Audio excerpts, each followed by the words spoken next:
talking about condos. Yes, we are. So condos are an interesting animal when it comes to owning a dwelling. It's not quite a home. It's not quite an apartment, but it's a condo. So obviously you're renting an apartment. So you might ask, why is that even part of the conversation? Maybe a better comparison is a condo that is part of a larger building. You own that dwelling within the building. There's a lot of conundrums when it comes to condos. They have to fit the needs of the purchaser for it to work out. So on that note, who is the right buyer for a condo? What would their life circumstances be? What would that ideal client look like? Yeah. So, and you know this, working with purchasers and borrowers in Florida and Michigan, it would be the snowbirds. Those are the prime candidates for a condo where they live here during the hot months. They move down south during the cold months. My grandparents are like that. They got a place in Florida in the Villages. I think it's considered a condo. It kind of has to fit the needs of the purchaser or borrower. So it's not going to be their primary residence, or maybe it is. If they have two condos, one of them might be their primary and the other one might not. It just kind of depends on your needs. But you also got single adults that don't have kids that can have a condo and they can make it work because they just need a place to live. Where you got people that are living, moving job to job. They don't have a large family. They can make a condo work real easy because of the amenities, because of the flexibility, and because of the things that the HOA offers that really takes a lot of the workload as far as upkeep away from the owner. So there's a lot of benefits. Yeah, those are some of the bennies, shared amenities, like you said, some lower maintenance probably in general for a lot of people, less upkeep for them and less tedious work that they have to do because there's a lot that comes with owning a house. What are you thinking are some of the other benefits as far as like what would some of the benefits of having an HOA be? So some benefits of an HOA, obviously every HOA is going to differ, but depending on the complex, depending on the condo complex, I would suggest if you're interested in purchasing a condo, find the property management company as soon as you can. They're going to do a great job at answering the questions that you have in accordance to the bylaws that will essentially dictate what you can and can't do with the property and with the dwelling itself. So some benefits can include snow removal, minor landscaping, roof care. So if you have damage to the roof, more likely than not, it's not going to be covered by your homeowner's insurance. It's going to be covered by the HOA. Ask the agent to do the hard work for you.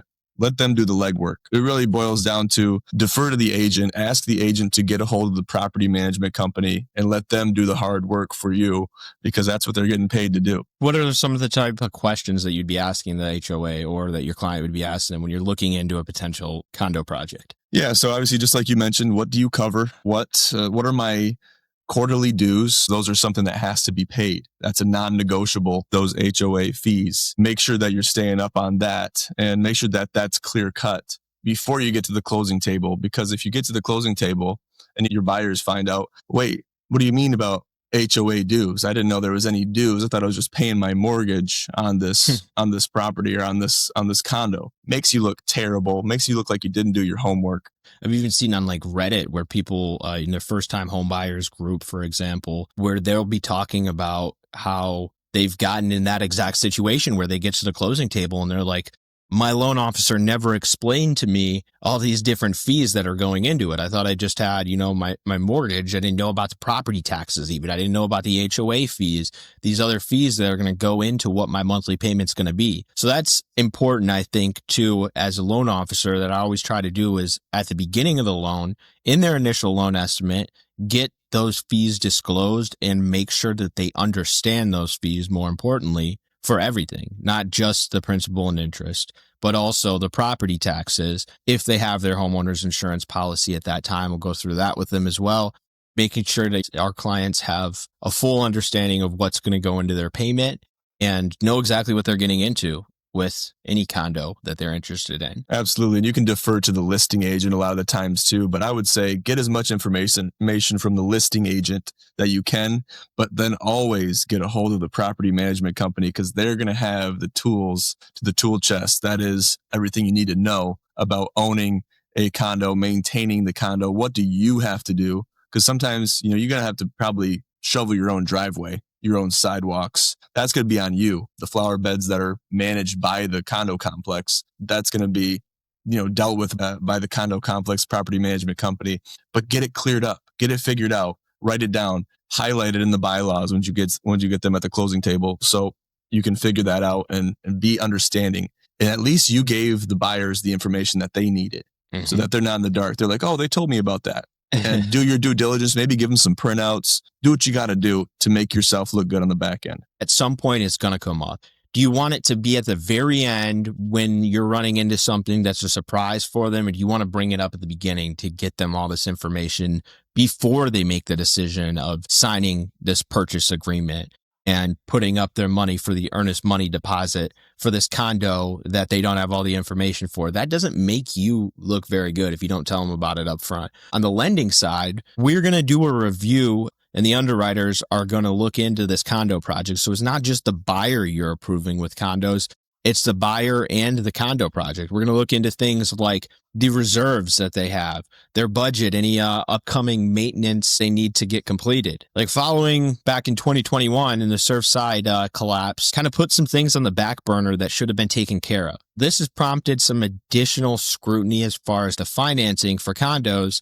And it's made sure that they're doing a more thorough review of condo projects before they're going to offer financing for a buyer. They're going to make sure that this is safe, that they're going to be able to protect their investment by offering financing for them. Another thing they're looking into is the master insurance policy, which is kind of like at least a portion of the insurance that's being shared with the buyer. They have a separate insurance policy that's a little bit different than if you're in a single family residence. As far as the insurance, it's a lot of acronyms, which we like to try to avoid using acronyms with our clients because they don't know what an HOA is. They don't know what you know what I mean? HO4, a CMA. HO3, HO6. If they can get mixed up with it, we get mixed up with it too. So it happens. So it's nice to explain those things. So just to explain what an HOA is, it's a Homeowners Association.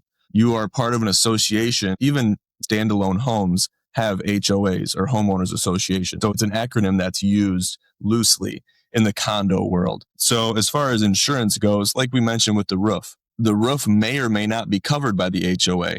If it's a building that is, if there's more than one unit per building, then chances are you're not going to split that with the insurance, the homeowner's insurance that you have for yourself, for the dwelling, because you own the dwelling. You don't own the property, you own the dwelling. There's certain things that include, the dwelling that may be covered by the HOA because it covers more than one parcel. So get that cleared up with the HOA. Your HOA and your insurance company, they're going to be very close friends because they're going to be bouncing things off each other as far as what do you cover, what do I cover. Just get it cleared up with the HOA. Make sure your homeowners insurance company of your choice is in touch with the property management company and they are on the same page with things because they will be able to give you the best information on what is covered by who. Yeah, just make sure you clear it up with your insurance provider and with your lender to make sure that the balance of the insurance between the buyer as well as what's covered by the HOA is all encompassing. That would, as far as even the shared amenities, what's covered with that, like typically the HOA is going to be responsible for those. We're not homeowners insurance agents.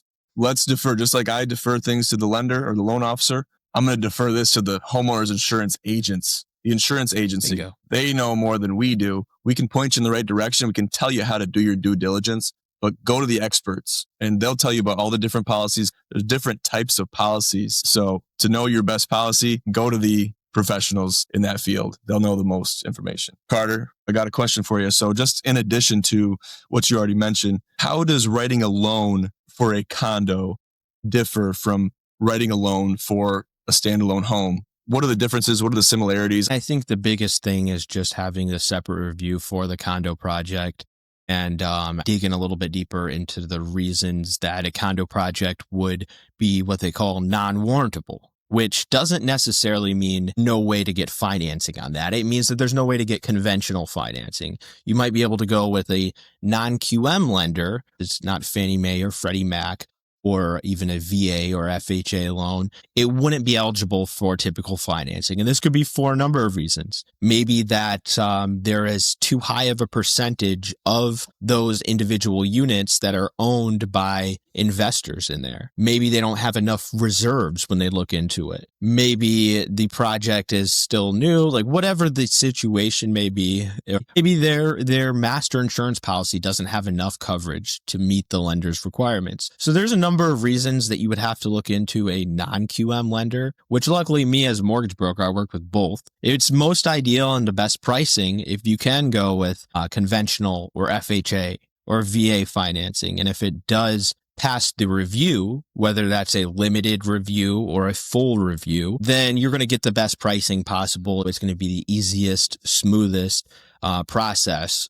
A warrantable condo project. This is a good investment. One thing that's important is that it'll help save you a lot of time, get you some certainty up front, is because you don't want any surprises, right? There's a lot of moving parts with purchases on any home, and especially with a condo where you've got to get not just the buyer approved, but you've got to get the condo approved as well. You can get some certainty up front, then it's going to take some stress and some pressure off of everybody. It's going to remove one of the variables that people are concerned with during the condo buying process. If you can find out that this condo is already on the approved list of a lender, condo projects that have been approved in the past in recent history, and it'll say like the most recent date, like if they have their reserves reviewed, their budget's been reviewed. Is there any pending litigation on this condo project is another thing that comes up sometimes. It'll say what type of review it was, if it was a full or limited questionnaire, which can give you some certainty up front to know that this condo project is going to be eligible for conventional financing and you're not going to run into any issues. Like I said, we do work with non-QM lenders as well, but there's only been one time where we had to flip over, and it was something with the master insurance policy that caused this issue. We had to flip over to a non-QM, non-warrantable specialized lender because of how their master insurance policy was written. The association not having sufficient coverage to cover like water and fire perils or something. It's one of the small nuances that goes into insurance, which again, I'm not the expert on that, but we do have a way to pivot if necessary. But if you can get that certainty up front, that's always a benefit, and it removes an important variable and takes the stress off of everybody. And that helps with the ROI too, for the buyer's sake. So you want to buy a house, buy a condo, whatever it is. The first thing that comes up, or should be in the conversation with you and your agent, is what is my potential profit or potential return when I go to sell? That should always be a question you ask before you even think about buying.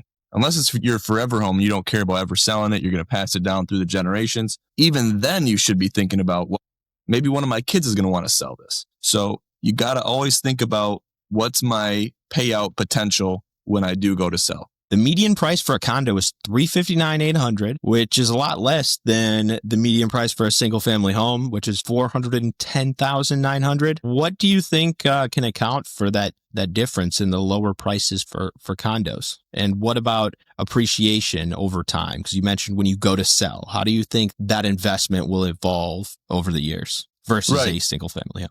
Yeah, absolutely. And I'm sure those figures, depending on the area, will change a little bit, but the averages will stay the same regardless of where you're at. So what makes a condo more affordable per se than a standalone home? Let's say a single story ranch, 3 beds, 2 baths, 1,700 square foot. Maybe you're in a neighborhood. Maybe you're on a country road. What makes that single story ranch worth more than a condo? Because you might look at all the amenities, look at the HOA, look at what do they cover? They cover the snow removal, trash removal, everything. They do that for you. Obviously, you're paying for it, but you're not paying for it as part of your taxes. There's a lot of pros to owning a condo. There's a lot of pros to owning a home. There's a lot of cons on both sides. There's pros and cons with everything. The biggest thing that I always go to is, say you wanted to put a pool in. If you're living in a condo complex, you can't do that. If you just got new windows and you want to put a sign in your yard to promote that company that just did those windows, a lot of times the Homeowners Association, that condo complex, won't let you put a sign in your yard.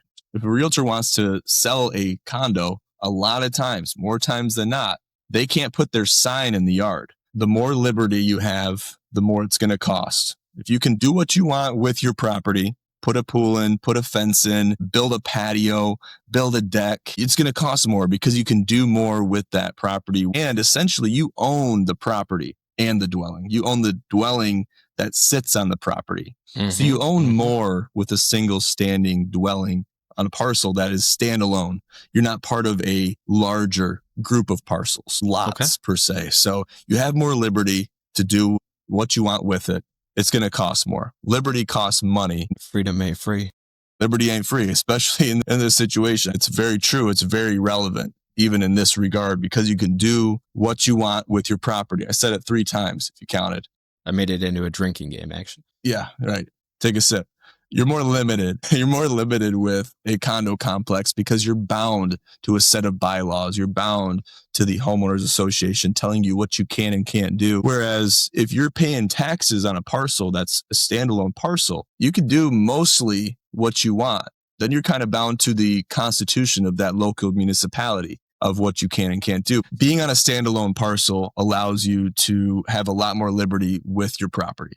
And that's what makes it worth more. Heck yeah. And I mean, there's different types of condos too. You've got detached and attached condos. Let's say you bought person A bought a $200,000 single family residence. Person B bought a attached condo in Genesee County. How do you think that those two would compare as far as the appreciation over time? So I guess it just comes down to what is worth more at the time. Obviously, as we mentioned, I don't think these averages are going to change much as far as condos being worth a little bit less than a standalone. Well, I'm asking you to predict the future. You don't know the exact number, man. Come on. Well, I could get my crystal ball out. It hasn't been working too great lately, but I can try it out. I can try it out again.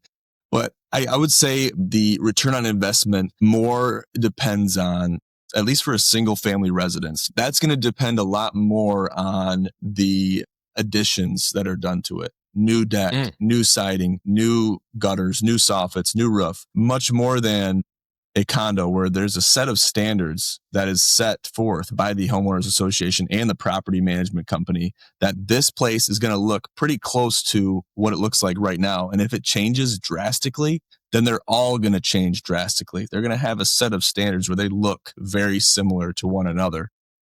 Let's compare 2 different condos, or the phases or stages that they're at in their development. Let's say one of them is still owned by the developer and they're building out additional phases at the time, and there's new condo units and new phases that are still going up versus one that's been established for a number of years that's not changing much. Which one do you think is going to appreciate fast? Yeah, so I'd say the newer ones are always going to be worth more, especially if there's more development in the plans to make the condo complex larger, to add more units, to add more life, to add more youth to the complex. We're not talking about the residents in the complex. We're talking about the complex itself, the infrastructure, the building materials. That one's going to be worth more. That one's going to hold its value more over time because there's only so many renovations you can do, or you'd have to level it and just rebuild it and bring it up. So those new builds, those new development projects are more likely than not going to be worth more and hold their value more over time compared to an older project. Yeah. Cool. Well, I think we got some good stuff, man. One thing I just want to reiterate, some red flags. If you're working with a client who is interested in purchasing a condo, some red flags, if you will, that are indicators that this might be a toxic project. They're just not the right word at all to use, but indicators it may be non-warrantable. Red flags you can look out for is when you talk to the project management company, if you find out that there is an especially large investor concentration, where like one person owns 50% of the units, that would make it an ineligible characteristic for conventional financing or non-warrantable condo. If you have short-term rentals all throughout the project, that is going to be another red flag. Financial instability, such as significant deferred maintenance or some pending litigation you find out about or critical repairs that are needed, especially after 2021 with the Surfside collapse, that's going to be something that's going to be a big red flag. So watch out for those things, those cases. A condo, especially that condo, may not be the way to go because it may be more of a headache than it's actually worth just to get into that house, because there's a lot of homes out there that might not be the right one for you. Well said. All right, ladies and gentlemen, thank you so much for tuning into this episode of the House Rules podcast, talking about condos, owning condos, living in condos, HOAs, and selling condos. There's a lot that goes into it. They're a different animal. compared to a single family residence, your standard single family residence. So it could be a great investment. Watch out for the red flags. Do your due diligence. Have your agent do the due diligence on the property, on the condo complex, and you should be just fine. Yep. Do your due diligence. Talk to the right people.